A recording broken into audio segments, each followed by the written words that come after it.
Hello, Jeff Koons. It's a great pleasure to follow you today in this exhibition at Le Mucem, in which you're showing a group of works that were made from 1981 to 2016, so almost 40 years of creation, all works that were lended by the Pinault collection to the Mucem.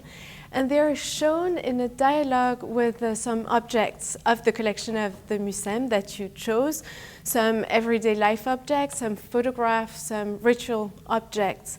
I was wondering whether you were familiar with the collection of the Mucem, previously the collection of the Musée des Arts et Traditions Populaires in Paris, or with the other museum collections of the same type.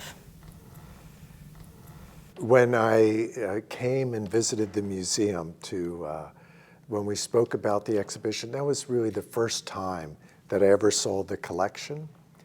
But within my own life, growing up, there was a similar museum, much smaller in scope than Mucem. But in my hometown in York, Pennsylvania, it was an historical society, and they had a collection of memorabilia to the history of York. And so as a young child, that was the museum that I interacted with. And I think that it helps support my love of objects and of looking at things that are part of a community and having a little awe and wonderment. I think your father had a furniture store, and it's well known that you are inspired by very simple everyday life objects as well as by what is called high art. In this dialogue between your works and the collections of the Mucem, what do you intend to show? It seems that you're playing with the idea of the ready-made by Marcel Duchamp. You know, if I think of my history with the ready-made, I think my father having his furniture store, and my father also teaching me aesthetics as a child. You know, from my father, I saw that colors can affect your emotions, textures, everything can affect the way you feel. And I think my father also taught me the importance of caring. You know, caring's an interesting word, but my father cared. He cared about people. He cared about objects and putting thought into things. And so I'm really grateful for that experience. So, but I picked up that in my father's store, objects would just be displaying themselves. You know, a lamp would just be there in display, or an ashtray, or you know, an object.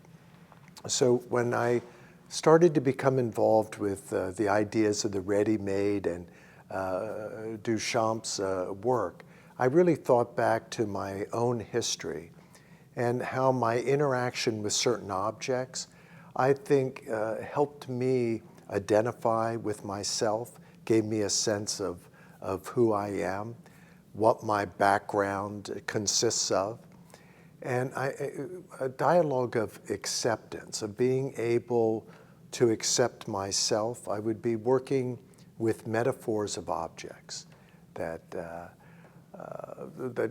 kind of represented my own cultural history, but are kind of standing in many ways for everyone's cultural history, that no matter what it is, that history has been perfect. It can't be changed. It's what we've experienced. And it's really about this moment forward.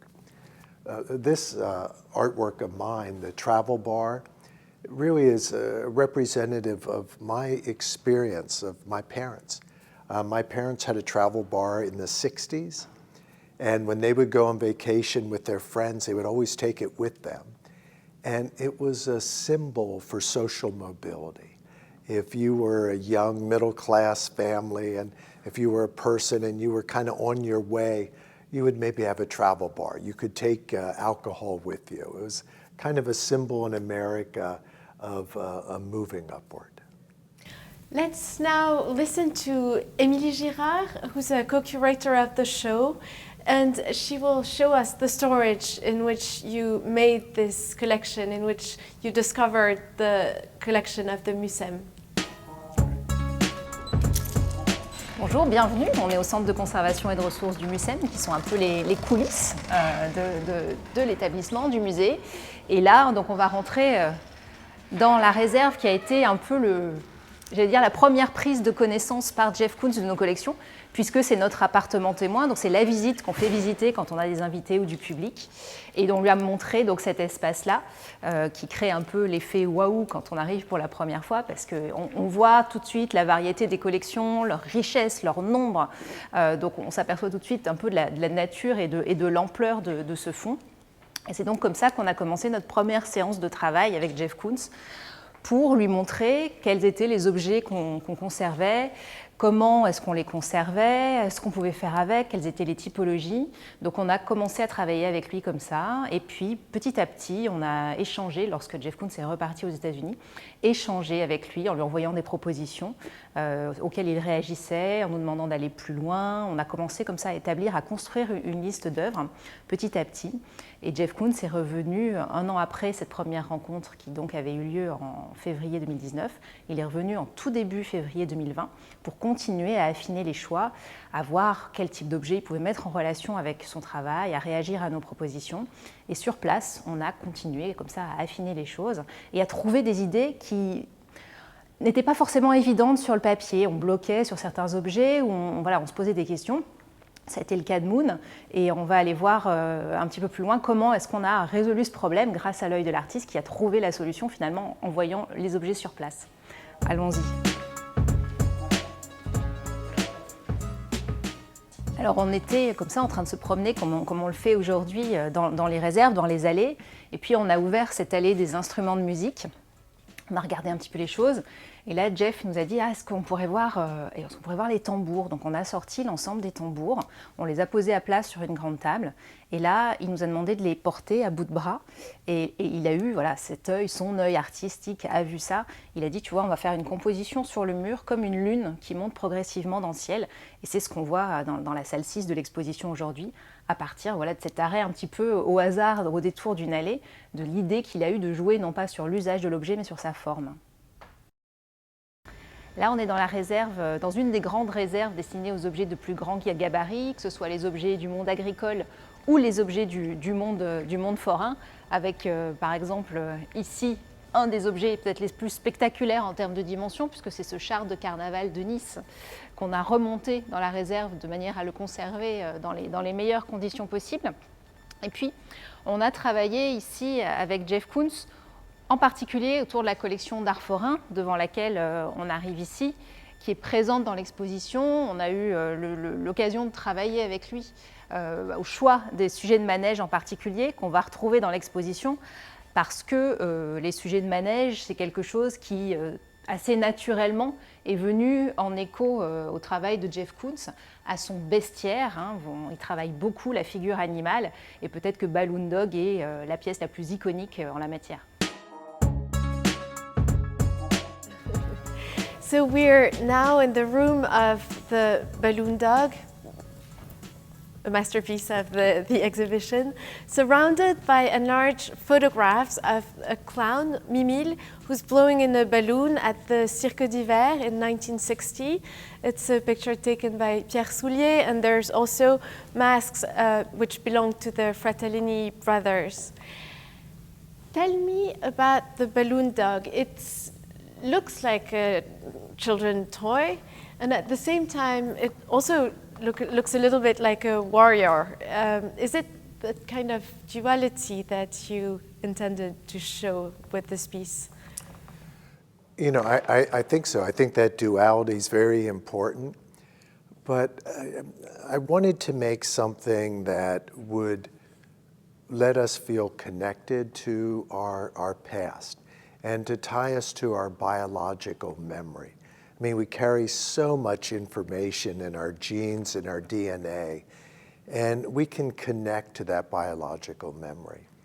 And so the balloon dog, it has a membrane, just like we have a membrane, we have skin. And so you have this dialogue of the inside and the outside. And many of the objects that you'll see that have been chosen from the museum are dealing with aspects of being a vessel basically the way we work with design has a lot to do with our understanding of biology and the human body. And so there are aspects here that the balloon dog, yes, it's very externalized. It can be a very trivial type object that's made for a celebration of a party out of this membrane of thin rubber. But at the same time, you could look at it and it could be made from intestine. It could come from within us, within our body. And I can imagine in ancient times, maybe primitive people would see their kill and they would notice that the gases were kind of getting larger and expanding the intestines in the stomach, and that they would have made something like this. And it has a ritualistic quality to it, where you could imagine a whole community would be partaking in some type of ritual. How did you choose its size, monumental size? How did you choose its color and the material that you used? Yes, I mean, in making the work, I thought the size was interesting compared to our own body. And the colors, I made, each one's unique. There are 5 balloon dogs. Each is unique in its color. But just what I was mentioning before about this anthropomorphic quality and the idea that it could come from profoundly within us, like biological memory, the history of what it means to be human, from being like a single-cell organism to what we are today. If you look at the clown blowing up the balloon, you can see it looks like it could be a stomach. It could be a biological part.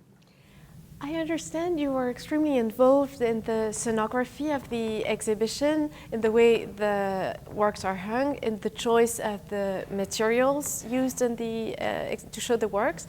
How did you decide to position the balloon dog in regards of the hanging hearts? It was a collaboration.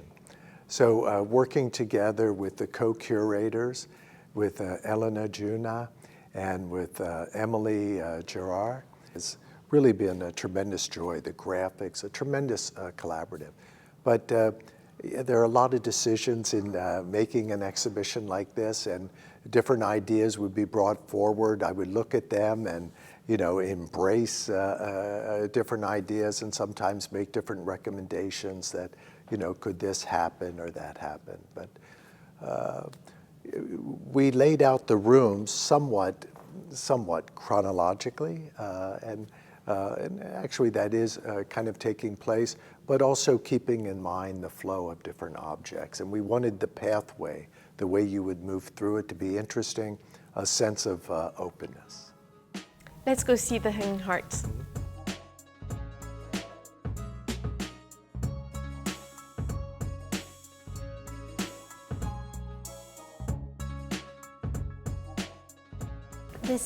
This object is at the same time a romantic object and also a spiritual object. It was inspired to you by a decorative object that you saw in the window of a pharmacy.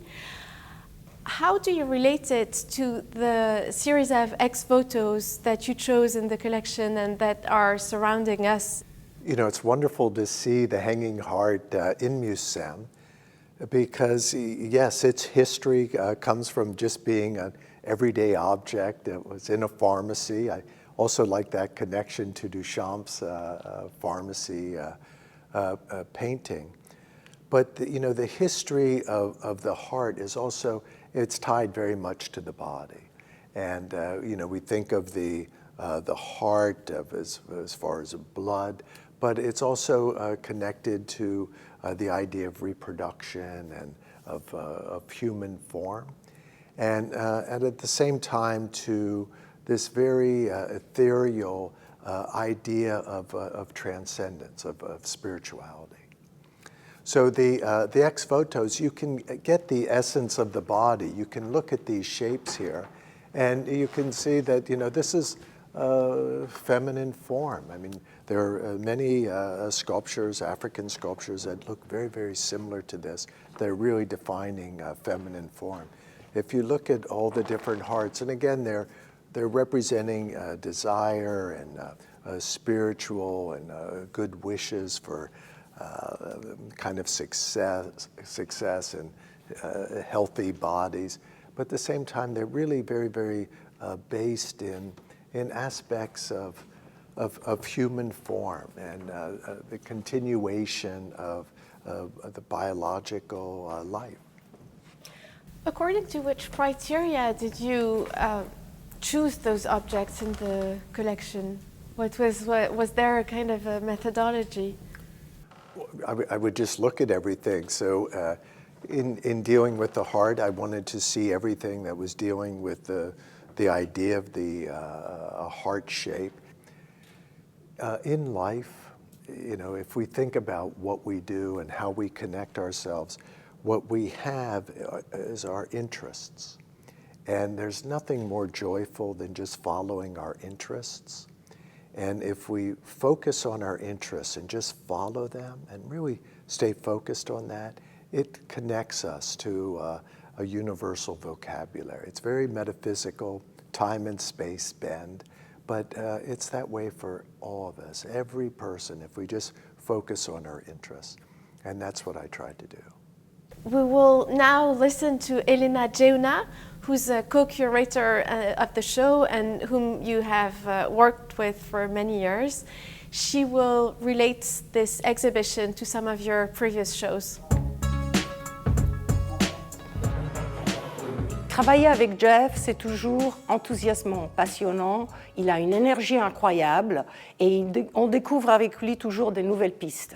Quand on était à Naples, c'était un dialogue à l'intérieur du Museo Archeologico et c'était une rétrospective.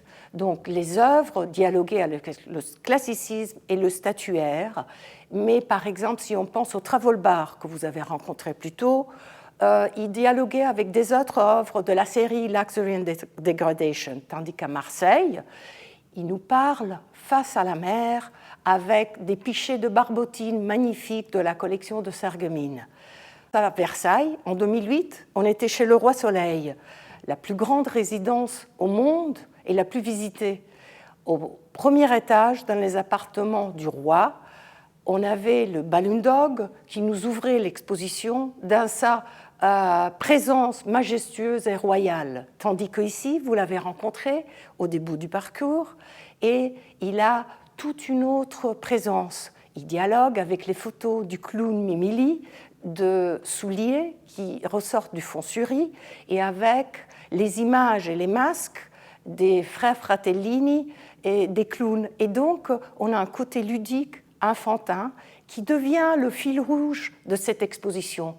C'est la joie de la découverte et le bonheur de mettre en relation des objets du quotidien, des objets de l'homme, faits par l'homme, au fait, qui sont au même niveau, à la même hiérarchie que les magnifiques œuvres d'art de l'artiste.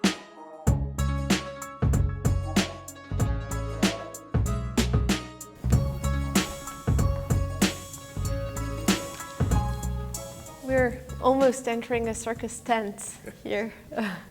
We're surrounded by some acrobats, and there's this costume of a clown with an embroidery of Popeye, this ladder, and the lobster as an acrobat also.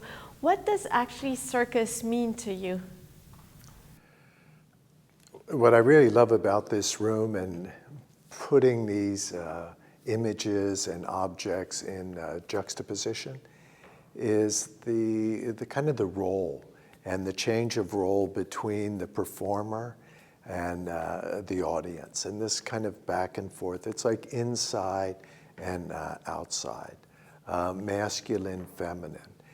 And if we look at different objects and the design that goes into many things that are in the collection of Museum, we designed based on our understanding of physics and biology. And so kind of bioengineering, you know, begins with making jugs and pots and all of these different vessels and objects, tools.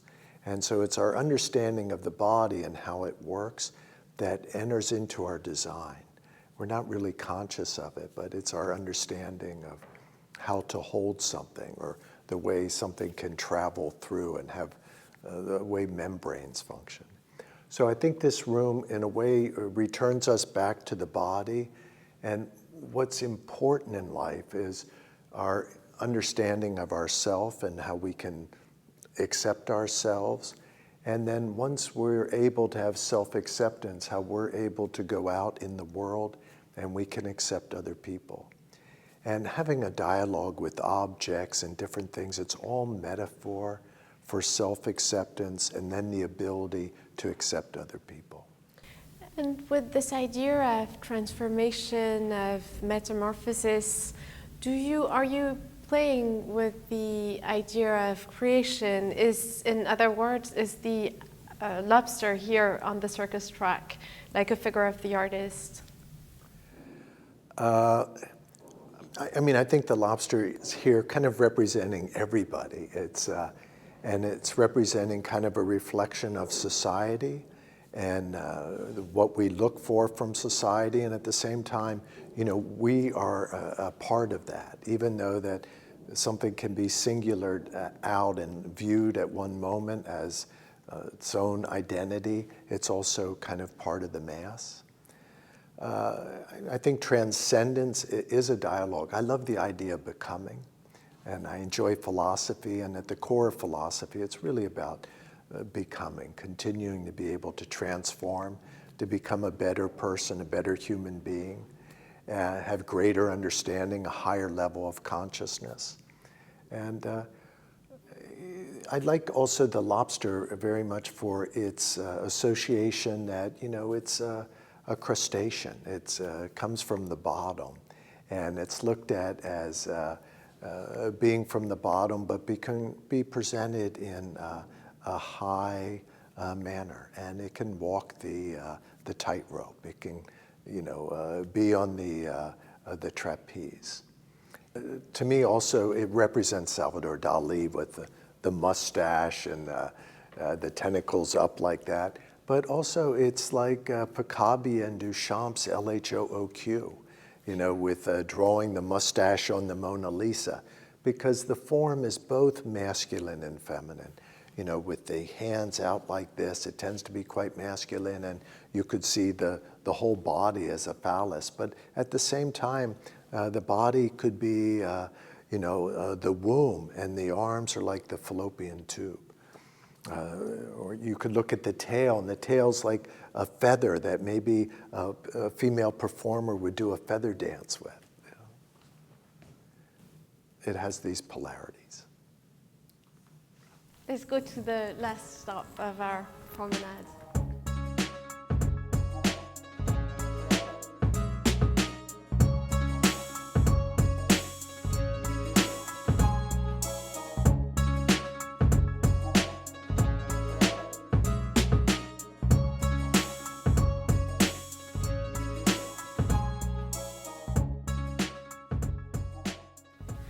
Bluebird Planter.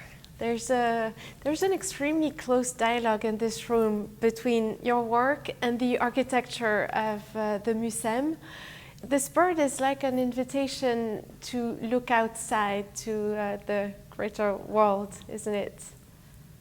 It's beautiful in the design of the exhibition that some of the exterior walls were removed from inside the building, so you could see through the architecture to outside. You could really enjoy the building, and that the sea and the light comes into the space. Reflective sculpture like the bluebird loves light, and so when the light is on it, it can reflect and it can really show all of its colors.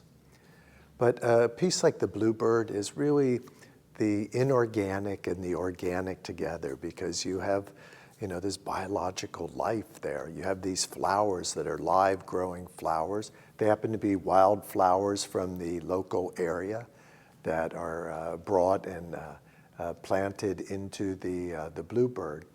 And you have this sense of a life cycle, because flowers are a symbol of hope. They're growing, and it's life's energy, but at the same time, there is some aspect of funerary reference to a piece like this. It's a complete life cycle. The transcending that takes place in, the writings of Ovid and within mythology and the aspect of birds in mythology, I wanted to try to tap into in a work like Bluebird. Which belongs to the series Antiquity. That's correct. It's from the Antiquity series. But it comes from a small ceramic, ready-made object that would normally maybe be about 6-7 inches maximum in length. And of course, it's filled with earth. So you could imagine that this could also in some way be, it's kind of womb-like at the same time and funerary. And it conveys an amazing strength and also an impression of fragility. Absolutely. And the competition of the kind of biological world and our man-made world, our synthetic world, like the beauty of that flower, the scale, the color, its presence, its reflectivity, and how it challenges the natural flower and vice versa, how they challenge these tensions, and how I guess art is always trying to imitate life and challenging a life. It's this continual becoming, this desire for transcending. This work is exhibited together with some bird calls, some little toys, and roof decorations from the collection of the Museum. So again, objects from everyday life, which you often compare to the shades in Plato's cave. As a conclusion, could you tell us a little bit more about that? I don't know about these objects in particular to Plato's cave, but the whole idea of being able to walk out of that cave, to be unshackled, I think is through the removal of judgment and through acceptance. And if we do not make judgments, if we accept everything as being perfect in its own being, everything opens up. We empower ourselves. Everything is a tool to be worked with, incorporated, used. But as soon as we make judgments, we segregate and we disempower ourselves because it's really no longer available to us to kind of be incorporated. And that removal of judgment removes anxiety, and that's how we can open ourselves up to really be interacting with the world and to be free with our consciousness. I think something that's really interesting here, when I mentioned before about kind of bioengineering, if you look at these bird calls, so much of this information is based on the human body. I mean, these could be, like arteries. You look at how it's hollowed and the way the wind blows through it, the air. You look at Leonardo's work and his study of fluid dynamics, and that the power of the Mona Lisa is really through the study of the flow of blood through the body. And that when we look at it and look at the curls in the hair, Walter Isaacson has written about that this is where the power of the Mona Lisa comes. We're really looking at the bioengineering of that painting based on kind of the human body. And we're really looking at similar things here. And how it's in almost everything that we design. I think that's kind of captured in this case. Thank you very much, Jeff Koons, for showing us this exhibition at Le Museum. Thank you.